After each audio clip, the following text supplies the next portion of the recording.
And before the domestic debt exchange program, this warning was issued that if you decide to burden the central bank, it might get to a point where it might need recapitalization. We are talking about Ghana's central bank, Bank of Ghana, which the finance minister indicated that needs recapitalization of close to 53 billion Ghana cedis in 2025. They have actually submitted their proposal to the Ministry of Finance, and in fact, there were talks and MOUs signed for the bank to get recapitalization. And if you care to know, in 2022 and 2023, when the central government itself faced liquidity challenge, and there was a case where it had to bring its debt to a sustainable level, it had to fall on the Bank of Ghana to bail it out. In fact, it actually sacrificed through that big haircut. We saw it give some of its, in terms of securities that it actually held on behalf of the government, gave big haircuts for the government to be able to get that 3 billion bailout from the IMF. But tonight, Caleb, that same bank is in trouble. Not trouble as in trouble, but it needs recapitalization. And it sounds weird that a bank that is supposed to be the lender of last resort to all 23 dealer banks in the country is now falling on a central government for bailout. We know where the problem started and how this has actually come. And tonight, that's what we are going to do. And we'll be joined by banking consultant Dr. Richmond Etuahine, who will help us to break this down.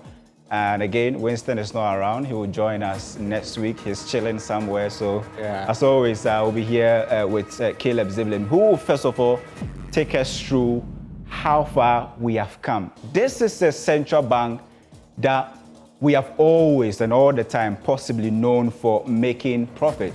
Even if they don't make profits, their losses were quite manageable. But in the last 3 or 2 years, we've heard a different story. What is that story, Caleb? Well, so you can see from the charts, since 2008, that's how far back we could go, because before 2008, there was some change with the currency. So post 2008, we've been tracking the financial position of the Bank of Ghana. And we've seen that from 2008 to 2023, and to 2021, let's stop at 2021. The Bank of Ghana made a loss only twice. That's in 2017 and 2018. Very considerable loss anyway, 1.6 billion in 2017 and 793 million in 2018. I remember in 2016, there was some kind of crisis and we had to win an IMF program and all of that. That kind of makes sense. But if you look at the period, the Bank of Ghana has consistently been making profits. And then we come to 2022 and 2023. The outliers. Exactly. Where 2022, there was a loss of 60.8 billion Ghana cedis, and 2023 reduced a bit to 10.5 billion Ghana cedis. And like you were saying, this happened because of the situation we're in 2020, 2021, when the country was in crisis. The government could not find anywhere to get money to support its budget in 2021. We know that the capital market was closed for the capital market was closed to the government. The domestic markets, they were not paying the treasuries on the bonds, and the coupon payments were not coming in time. So the government was struggling to find money. And then that's when the central bank had to come in place. They had to provide the Bank of Ghana with some financing. I think it was 25 billion Ghana cedis from the Bank of Ghana. So that's where the problem started. And then when the IMF program, the IMF said we have to restructure our debts. And then the Bank of Ghana had to take a massive haircut on the cocoa bills and some other government bonds that it had on its balance sheet. So in essence, what you're trying to say is that in 2022, 2023, when we faced that deep economic crisis, if the Bank of Ghana had not come in to help the central bank, it would have been very difficult for the central bank to possibly get the central government to possibly get the IMF program. Because remember that the IMF condition was that any country that has unsustainable debt was precluded from possibly enjoying an IMF bailout package. That country must take steps to bring its debt levels down in collaboration with the program for it to be able to enjoy that, bailout package. And so the Bank of Ghana had to take the hit. and they took a hit, not 1 billion, not 2 billion Ghana cedis, not 3 billion Ghana cedis. But when we were doing the math, according to what the governor, the former governor, Dr. Ernest Addison, had indicated, losses as a result of participating in the domestic debt exchange program was in excess of 32 billion Ghana cedis. And remember that that was not the only impairment that they suffered in 2022 and 2023. There was a part where, because of exchange rates, losses, they were also suffering from other, impairment. If you add all of them, it was in excess of 48 billion Ghana cedis. This, for me, is the first time that we are seeing the central bank go into such deep crisis. And I'm hearing for the first time, I mean, it could not be the first time, but the first time in a long time, maybe in the Fourth Republic, that the bank is coming out to say that they need recapitalization in such a huge amount of money. 53 billion Ghana cedis. Get to that figure. Yeah, we'll actually get to that figure. But first of all, I want to welcome Dr. Richmond Etuahene to the show. Doc, are you on? I'm on. Good evening. Good evening. Welcome. Welcome, sir. Now, I mean, we were actually having a conversation about this, 53 billion Ghana cedis that the bank is actually requesting for at the moment in terms of recapitalization. For me, this is not just about recapitalization. It paints a certain picture about the current status or outlook of the country's banking sector. You are the expert. And so what we understand is that, this could be just a tip of the iceberg. Try and help us understand this recapitalization that we are seeing at the moment, Doc. Thank you very much, and good evening to your cherished viewers. I think, as you have said rightly, it started as far as 2018, 2019, especially when the COVID came, when the central bank decided to monetize the fiscal deficit of government and also lend money or print money.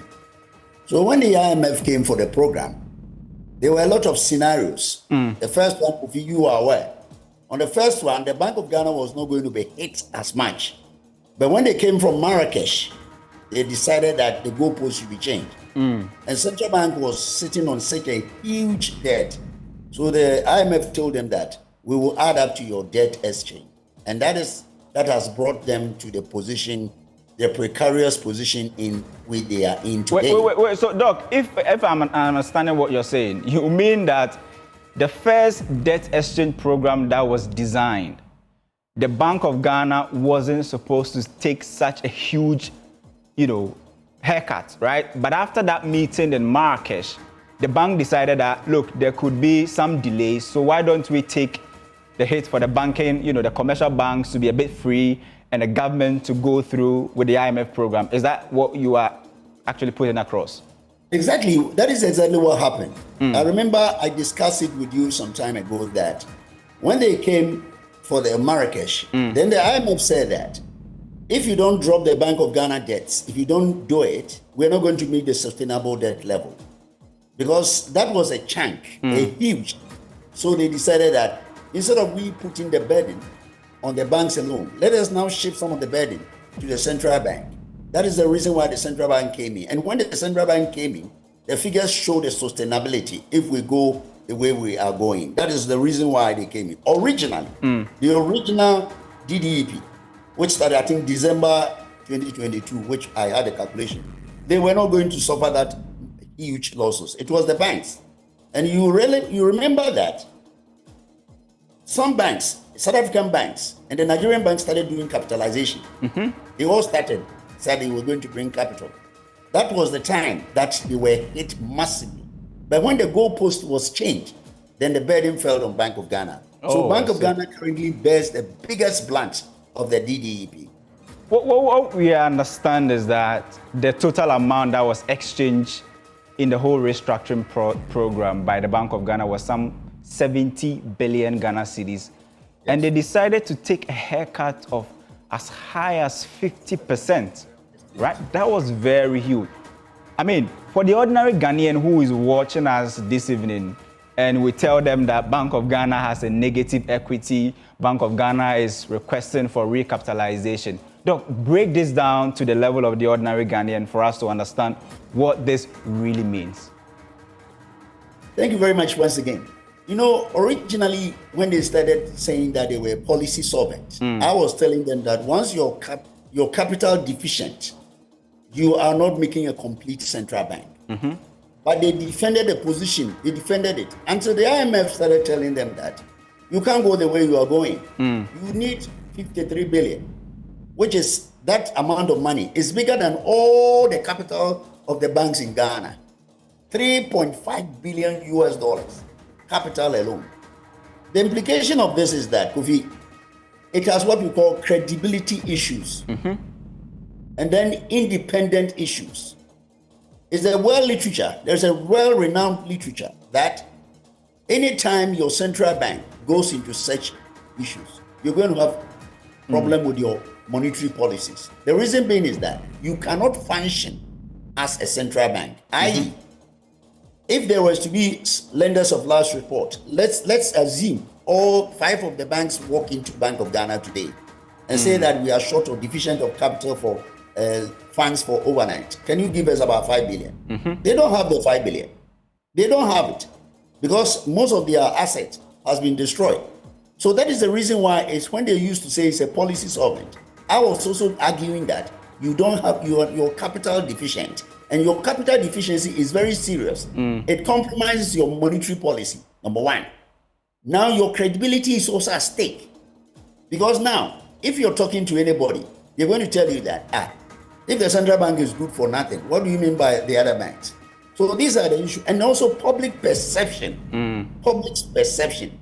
Because we have what we call currency fiat. When we say currency fiat, what it means is that Bank of Ghana prints the money. But if you don't have what it takes and you print the money, it means your money is valueless. So these are the critical issues in literature. That's your credibility, public perception, and your independence being compromised. Okay, so it's a very critical issue. It's a very, very critical issue that we are in at the moment. Interesting. And Doc, so you are saying that because of the position the Bank of Ghana is at the moment, their core mandate is at jeopardy. Is that what you're trying to say? Exactly. Because you see, if you're supposed to do inflation targeting, and you are so constraining the tools to use, whether to use the OP market operation or repo, you may not have the facilities. You may not have that funds to do that. Because in your inflation control, you use the OP market operation, or you can use the repo, or you can use the discounting. But if you don't have the needed assets, there is no way you can do it very well. That is the reason why we are saying that it's so critical that it should be put back to where it was before the crisis. Well, we'll be going to the figures very soon, and Doc will be doing more explanation. But my question to him before we go back to the figures, Caleb, is that, Doc, my biggest concern is the local or domestic ownership of our banks, right? If you look at our banking sector, I was actually listening to an interview that the current governor actually had with Raymond Akwa on Upfront, and he made a shocking revelation that if you look at the profits of the banks almost every year, about 80% of that doesn't really belong to the locally owned banks, right? Where you have the foreign components, which are currently maybe stronger than the local banks. And we all know that when we did that, the banking sector cleanup, a number of the local banks either were collapsed or they were merged to form the current consolidated bank that we have. And Doc, what's your position on this? I mean, the Bank of Ghana is the lender of last resort. It is actually supposed to save the local banks. And I know from the IMF program that 2 recapitalization is supposed to be carried out this year.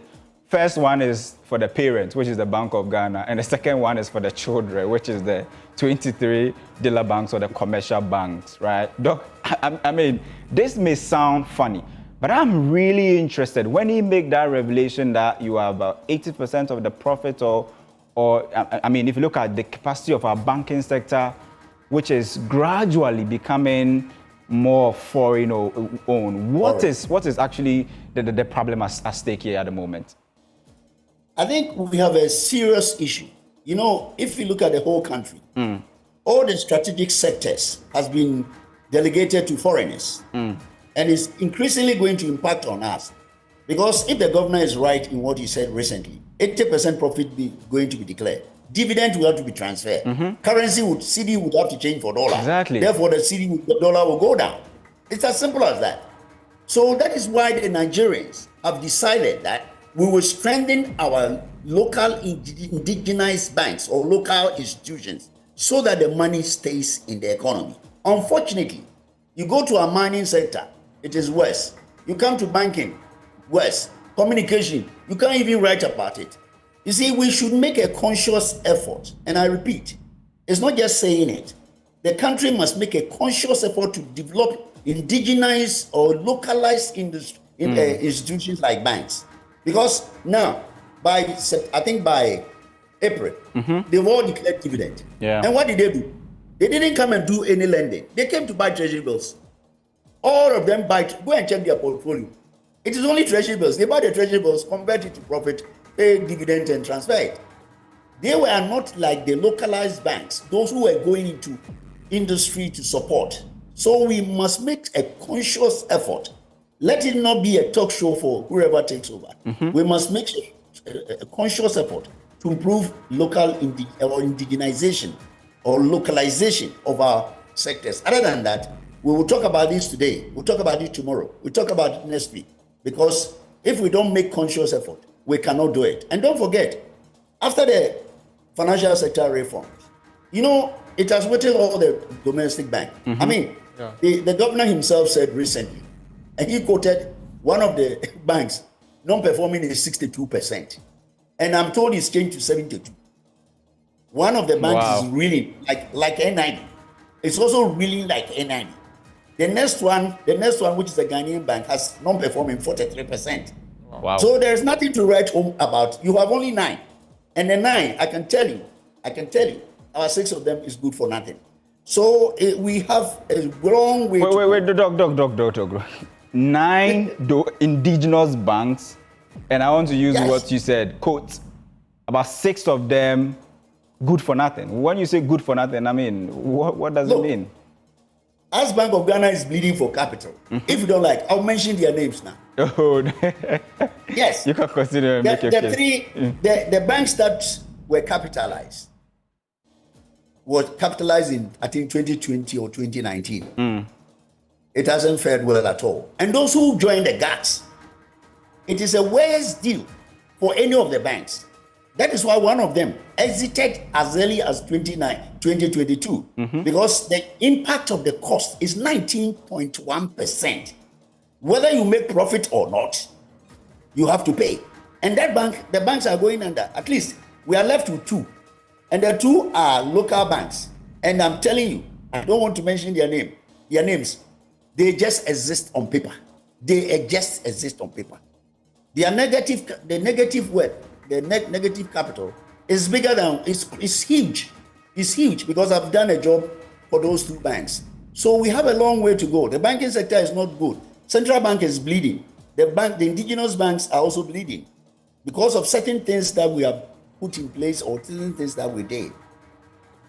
We'll get back to the figures and go and take more reactions from Dr. Richmond Etiaine and Caleb. I mean, he made a certain shocking statement that you have 9 indigenous banks and quote 6 of them are actually good for nothing. It means, and he said there are actually 2 indigenous banks that just exist on paper. Yeah, that's very staggering and worrying. Now let's actually go back to our smart war and try and understand the figures proper.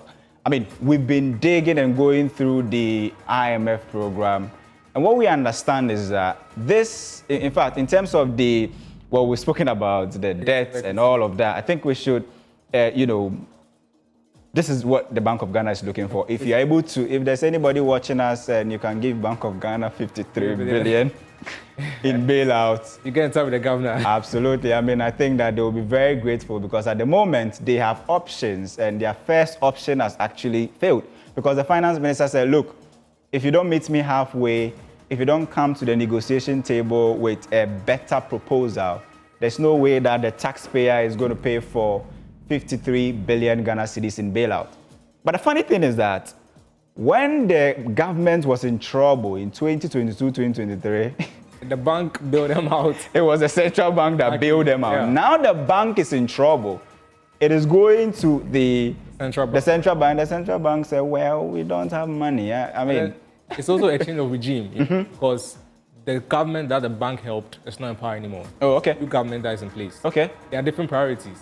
So if the current government does not see this as a priority for them, looking at our fiscal situation, and the finance minister painted a really gloomy picture of the country's finances, it means that the Bank of Ghana should not rely on the governments for support. I mean, you put it right there. I mean, this is what we've actually been gathering from the IMF document, and this is the latest report that we are getting from the IMF on Ghana, and I quote, it says that we are preparing. When they say we, it was the government then. Previous government. Yeah, absolutely, the previous government. When they were finalizing their December report with the IMF, they said that we are preparing for the recapitalization of BOG due to the adverse impact of the DDP, meaning that the plan was that bail us out. Yeah.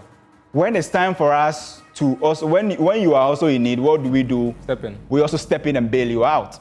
And the conversation or the talks was around, I mean, bailing the Bank of Ghana out when it needs maybe that recapitalization. But possibly nobody really anticipated that the cost could be that high. But notwithstanding, the previous government was actually in a good position and in talks with the bank. They had an MOU. Yeah, they actually signed an MOU.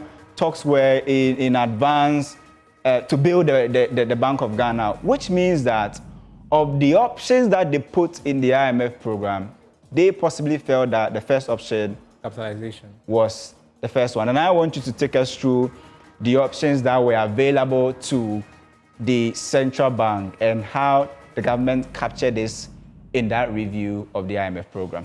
Yeah, so the options on the table for the governments and the central bank were, the first two are recapitalization via budgetary allocation. That's what we are seeing now. Yeah. The central bank wanted the government to allocate some 53 billion Ghana cedis for them. And so that was the first option. Maybe not one-time payment, but I mean... Yeah, over some time. Give us some money almost every year. Help build their books. And then asset transfers, where the government can decide to give them some state-owned assets to add to their books, to increase their asset share. So not necessarily giving them money, but then giving them some assets that once BOG controls now, to increase their assets. Because of the equity equation. Exactly. Once you bring in more assets, your liabilities absolutely, and the equity goes up. Exactly. So the first two options were either you give us money through the budget or find some assets that we can take control over, and then we'll try and come out of this negative equity position that they are in. And then, you know, and like you said, the government decides to go with the first option. Yeah. Maybe the two of them, because there was an MOU, right? And the finance minister actually confirmed that the Ministry of Finance and the government had signed that MOU, and implementation was just in the pipeline. There were other options anyway. And then the third option was suspension of profit transfers. You know, whenever the central bank makes profits by they do, yeah. So whenever the central bank makes profits, they send a portion to the government. So this proposal was that when in years that they do make profits, because you know that they're making losses for some time now, in the years that they do make profits, instead of transferring some portion to the government and building hospitals and infrastructure and what have you, they keep that profit and add it to their retained earnings to help boost the balance sheet of them, the bank again. So that's going to increase their assets. So now the third option was suspension of profit transfers. So instead of transferring some profit, they keep it and then increase their assets again. And the last one was use of buffers generated in the program implementation. Yeah. Does it look like we will have buffers? From the 2024 statistics that the finance minister reviewed, it does not look that way. Yeah, I mean, we were in bottom rock deficit, and we're projected to have a primary balance of around 5% of GDP. No, sorry, 0.5% of GDP, and then went into the deficits. Wow. Yeah, instead of a surplus, went into deficits. I mean, there definitely will not be any buffers because cocoa is not performing well and all of that. Now, We have just 3 minutes, and I want to bring in Dr. Richmond Etuahin again. The options on the table, the first one is gone, Doc. Government says that, look, if you don't meet us halfway, we cannot help you. And so, I mean, from where you sit, what is the next best alternative for Bank of Ghana? Well, thank you very much. I think there's in literature, it says that the central bank should always bail out the Bank of Ghana when they go into such a situation. That is the normal thing if you read the literature. Because basically, if they make profits, that is where the dividend will go. But in our case, the reason why we cannot do anything now is that we have limited physical space. And if I listen to your colleague, instead of even making surplus of 0.6, it is negative 0.3% of GDP. So there is no breathing space for us. So this issue that we have, although those who sign it knew exactly that getting recapitalization from the central government was not going to be easy at all. And it's because 3.5 billion, it will take you about, I don't think it will take you about 10 years to do the reserve, what do you call it, the reserve transfer. The asset transfer is that if we were not in crisis, it is only not physical asset. It could have been government security that government have. But if you do that, it also had implication on the physical space. So we are in a serious.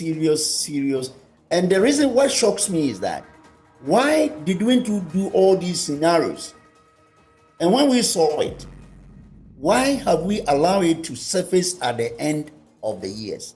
Because you see, Kofi, you are aware that we calculated all these things earlier. I mean, we knew where we were going. But whenever you say it, they say it's policy solvent. They never talk about capital. But as I've told you, credibility in your investors, in your correspondent banks, the Fed, Bank of England, the Bundestag, and all those things. You're not going to have it easy with them. So it's something that either the minister would come back again and let them structure it in such a way that we may have to increase the debt, increase the debt by a certain percentage to recapitalize them, because central bank cannot go on. Because the fear is that if the central bank continue making losses, it will compromise all its inflation targeting. I can assure you, literature says it. If it continue making the losses, forget about the inflation targeting. That is very, very serious. And I believe the minister will listen and maybe meet them halfway. And I believe debt, IMF would agree, because you see, they've seen what has happened, and there's no way. Maybe they want to increase the debt from another to $1.5 billion to add to the debt and pay to the central bank. Thank you very much, Doctor. I mean, we are really grateful. You added a lot of flesh to this conversation.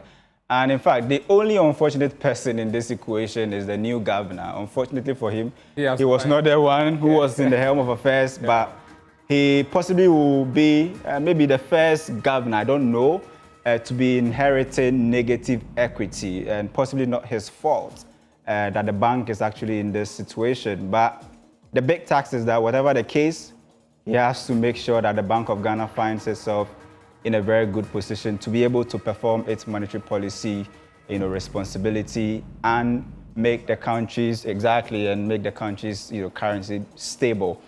I mean, this is where time will allow us to peg our conversation. My name is Isaac Ofieje, and I always do this with Caleb Ziblin. We'll see you on Wednesday, 2 p.m., Friday, 5:30 p.m. Stick and stay.